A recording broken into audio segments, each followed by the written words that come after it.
They thought he was just another broke black kid from the wrong side of Detroit, too quiet to fight, too small to matter. They laughed at his scuffed shoes, his thrift store hoodie, the way he walked the halls like he didn't hear their taunts. They didn't know the knife in his pocket wasn't for show. They didn't know the name behind it, a name that once made the toughest gangs in Motor City drop their guns and run.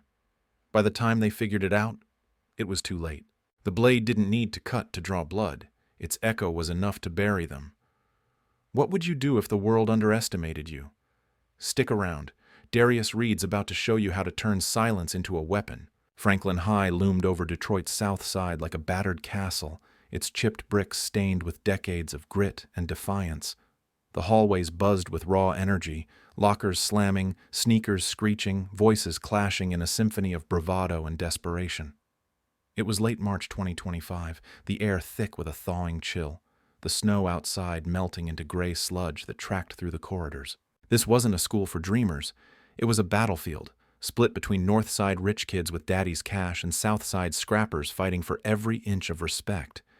Into this chaos stepped Darius Reed, a wiry 15-year-old with skin like midnight and eyes that cut sharper than glass. His faded Pistons hoodie hung loose, his Jordans, duct-taped at the toes, squeaked faintly as he moved. A small folding knife, scratched and worn, stayed tucked in his pocket, a gift from his uncle he never flashed. Darius didn't swagger or shrink. He glided, each step measured, his gaze sweeping the crowd without sticking.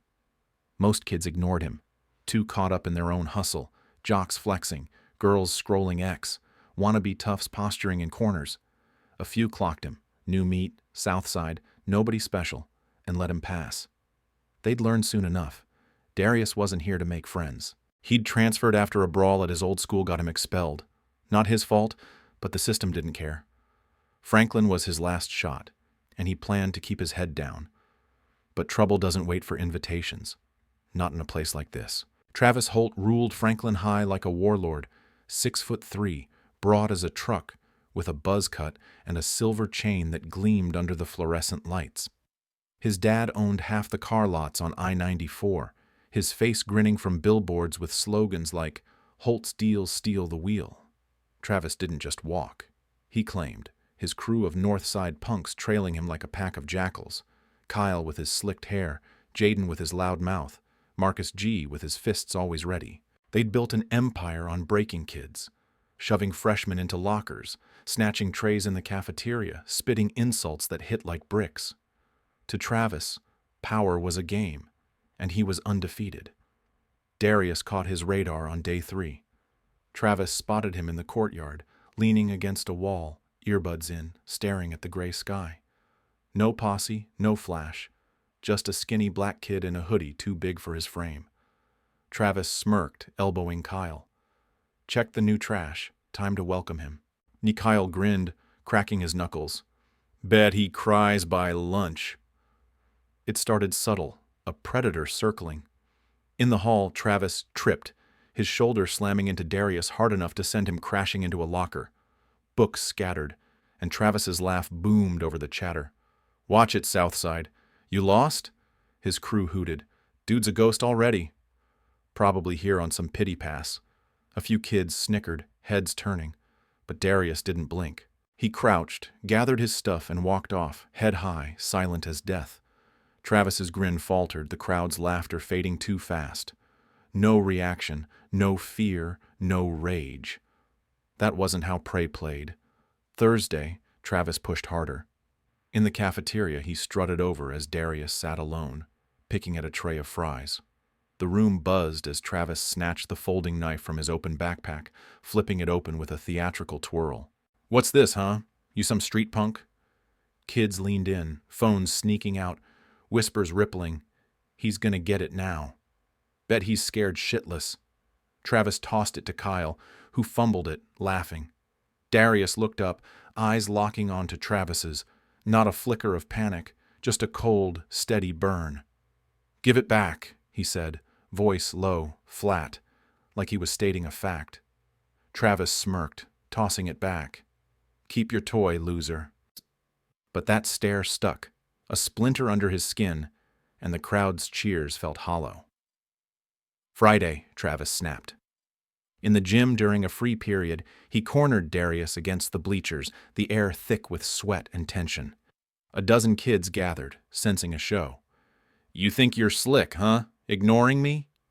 Travis grabbed Darius's collar, yanked the knife from his pocket again, and held it up. "What's this for? You scared?" The crowd tightened, waiting for blood, some cheering Travis, others muttering, "He's done." Darius didn't swing. He twisted free, smooth as water, and stepped back, that same piercing look pinning Travis. "Give it," he said again. Travis laughed, pocketing it. "Make me, bitch." Darius walked away, leaving Travis fuming, the knife burning a hole in his jeans, the crowd's buzz turning to uneasy murmurs.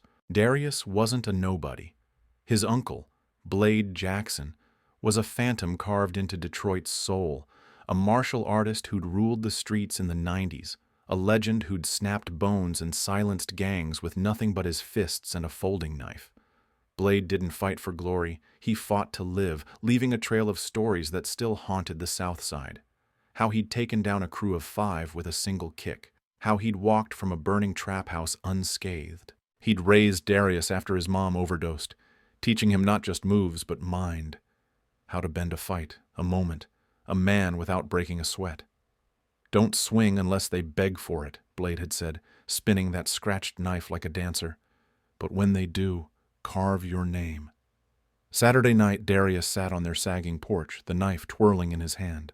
Slow, hypnotic, a ritual. Blade lounged beside him, a wiry 50-something with gray in his fade and scars on his knuckles, sipping a beer. "School mess?" he asked, voice rough as gravel.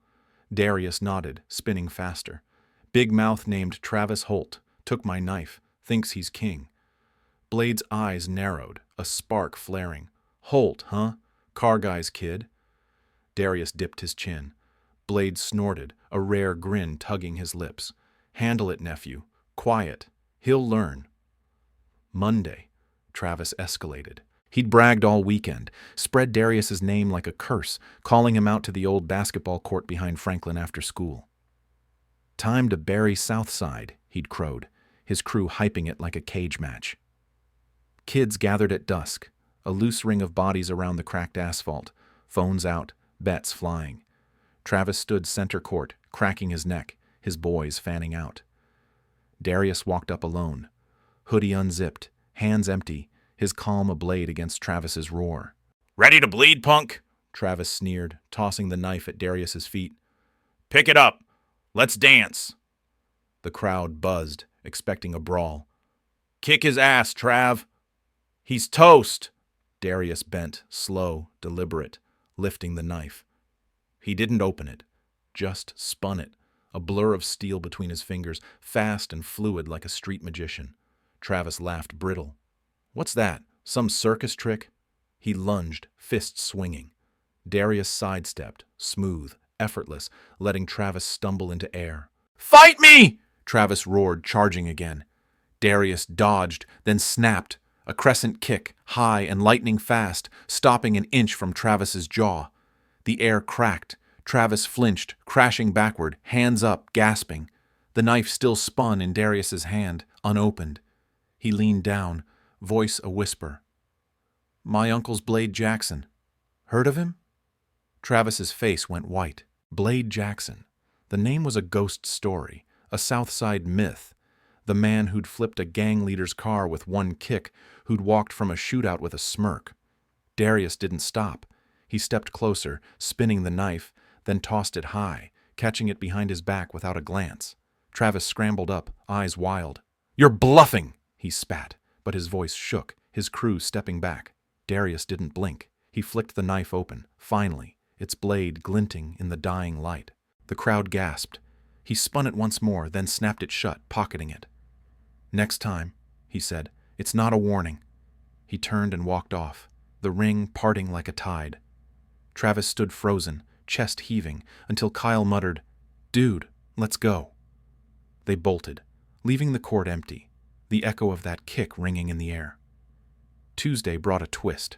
In the hall, Travis tried to save face, shoved Darius again, harder, his crew trailing, desperate to reclaim the throne. "You're nothing," he barked, voice cracking, swinging a wild fist. Darius didn't dodge this time. He caught Travis's arm mid-strike, twisted it, fast, brutal, dropping him to his knees with a yelp. The knife stayed pocketed. His hands were enough. Kids froze, jaws dropping, a teacher down the hall turning too late to catch it. "Stay down," Darius said, calm as ice, then let go. Travis stayed down, face red, crowd gaping, his range shattering in real time. Travis unraveled fast. Wednesday, he was a ghost, skipping class, ditching his crew, his chain gone, his swagger dust. Friday, he cornered Darius in the bathroom, alone, desperate. The tiles echoed with his ragged breath as he blocked the door. "What do you want, huh? Money? My spot?" His voice trembled, eyes darting like a trapped rat. Darius leaned against the sink, spinning the knife. Slow, deliberate, the steel humming. "I don't want your trash," he said, voice low, steady. "Just your respect." Travis stared, sweat beading, then bolted, the door slamming behind him like a gunshot. Word spread like wildfire. Darius is Blade's nephew. He took Travis out twice, didn't even swing. Kids whispered it in the halls, over trays, in texts. Half truth, half legend, all fear. Travis quit the crew by week's end, transferred schools the next month. Rumors saying he'd locked himself in his room, jumping at shadows. Franklin shifted. Jocks nodded at Darius. Girls stole glances. Even teachers avoided his gaze, sensing the air bend around him. He didn't chase it. He sat in the cafeteria, same corner, same fries, spinning that knife when no one watched. Once Kyle tried to test him, shoved him in the hall, bravado masking panic. Darius didn't swing. He stepped close, whispered, "You saw the court," and walked off. Kyle didn't try again. That night, Blade met him on the porch, a beer in hand, a grin cracking his stone face. "He done?" he asked, tossing Darius a soda. Darius caught it, popped it open. "He's gone. They all know now." Blade chuckled, rough and low. "Good. Let the echo carve 'em up." Franklin High moved on, but the court stayed empty. No one dared claim it. Darius walked the halls, same hoodie, same silence, but his steps hit different now, a rhythm no one could break. Travis had swung at a shadow and lost everything, not to a blade, but to its echo, a sound that cut deeper than steel ever could. Ever been pushed too far? Tell us in the comments how you'd carve your own echo, because sometimes the quiet ones hit the hardest. Like, share and subscribe for more stories of grit and